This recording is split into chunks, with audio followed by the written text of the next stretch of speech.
Você sabe como a depressão age no nosso cérebro? Imagine que o nosso cérebro é uma grande orquestra onde cada região tem um papel fundamental para que a nossa vida funcione plenamente, funcione em harmonia. E quando eu falo harmonia, eu estou me referindo à nossa saúde, ao nosso bem-estar, a uma vida sem comprometimentos. Na depressão, essa orquestra ela acaba perdendo o compasso, perdendo o ritmo, e é por isso que eu te convido a entender comigo nesse vídeo um pouco mais sobre como isso acontece aqui dentro da nossa cabecinha. Esse aí é o nosso cérebro. Ele conta com diversas regiões que trabalham em conjunto. O córtex pré-frontal, responsável pela tomada de decisões e pelo planejamento, muitas vezes ele fica desligado ou com atividade reduzida na depressão. O hipocampo, que auxilia na memória e na regulação das emoções, ele pode ter a sua estrutura afetada, resultando em dificuldades para a gente processar experiências passadas e, consequentemente, afetando o aprendizado a partir dessas experiências. E a amígdala, que lida com as emoções e com o medo. Numa pessoa depressiva, ela se mostra frequentemente hiperativa. O que isso significa? Que os nossos sentimentos negativos acabam se intensificando. Essa dissonância na orquestra cerebral pode explicar por que a gente se sente tão sobrecarregado, tão sem energia e tão incapaz de lidar com as situações do cotidiano durante a depressão. A gente já viu em outros vídeos aqui do canal que depressão a gente não resolve com força de vontade. É uma doença que precisa de tratamento e envolve mudanças reais na química do nosso cérebro. Durante o estado depressivo, uma pessoa pode ter um desequilíbrio de neurotransmissores importantes, como a serotonina, a dopamina e a noradrenalina. A serotonina está relacionada ao bem-estar e à regulação do humor, do sono, do apetite. Baixos níveis de serotonina podem causar uma tristeza prolongada, além de muita desmotivação. A dopamina, ela nos traz a sensação de recompensa e prazer. Menos dopamina significa que a gente vai sentir menos prazer na vida.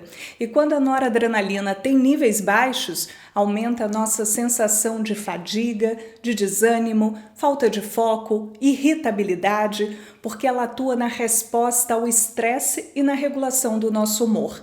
Sem contar que diversos estudos indicam que a conectividade entre os nossos neurônios também pode ser prejudicada durante a depressão, dificultando a integração das informações emocionais e cognitivas. Essas alterações, elas demonstram que a depressão é uma condição biológica complexa, não é um simples estado de espírito. Pela perspectiva da psicanálise, a depressão também pode ser entendida como resultado de conflitos internos e da maneira como a gente lida com as nossas emoções. Muitas vezes os nossos sentimentos reprimidos, inconscientes, como a gente trata na análise, aqueles sentimentos não resolvidos, eles se manifestam como sintomas depressivos. Por isso é tão importante a gente mergulhar nesse universo interno, buscar profundamente esse autoconhecimento, entender o que se passa com a gente, na nossa mente, no nosso subconsciente,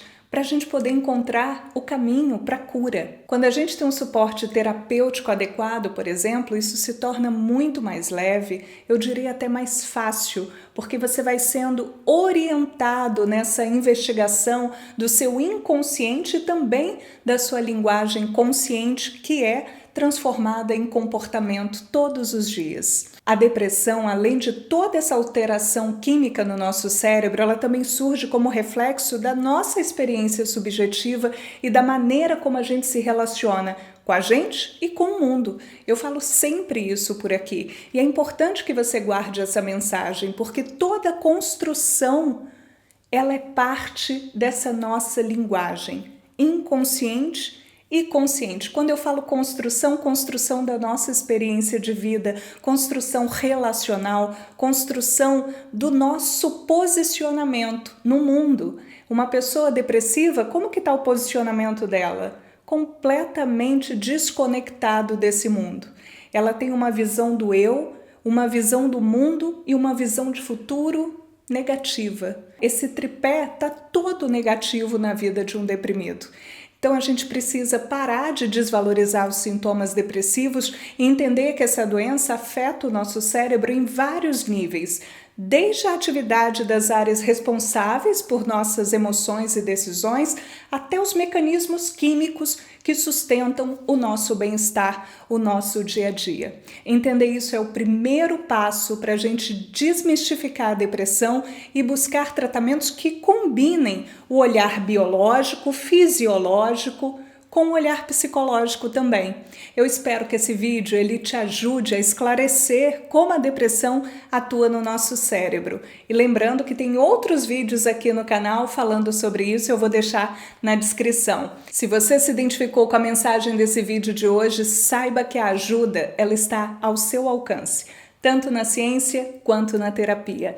Deixa aqui seu comentário, compartilhe também comigo a sua experiência e se ainda não for inscrito no canal, inscreva-se para mais conteúdos. Eu estou por aqui esperando você e a sua participação. Deixe seu like, comente, compartilhe, faça tudo isso para ajudar esse canal a crescer. Muito obrigada por assistir e até o nosso próximo vídeo.